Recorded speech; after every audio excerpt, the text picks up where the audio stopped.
तो ये ऐसे काम करता है कि जैसे ही यूजर लॉग इन करता है तो सर्वर क्या करता है कि वो सारी क्रेडेंशियल्स को ऑथेंटिकेट कर देता है, लाइक ये यूजर आईडी या और जो पासवर्ड है वो सही है गलत है। फिर क्या करता है कि सर्वर एक सेशन क्रिएट करता है और वो एक सेशन आईडी को जनरेट करता है और वो डाटाबेस में सेव कर लेता है, और वो जो तुम्हारी सेशन आईडी है उसको तुम्हारे यूजर क्रेडेंशियल्स जो भी थे उसको डाटाबेस में मैप कर देता है। फिर क्या करता है कि वो कुकी के थ्रू और सेशन आईडी को ब्राउजर के पास भेज देता है, यूजर के पास भेज देता है।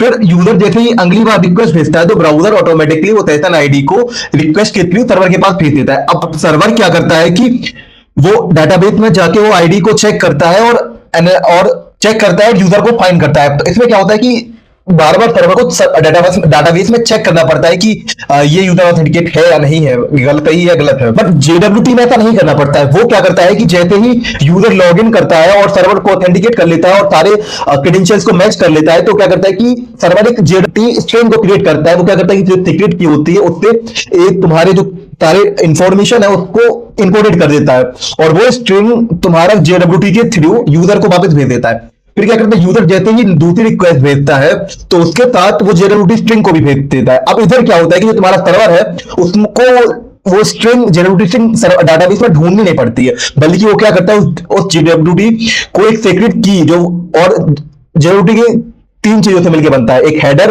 Payload and formula.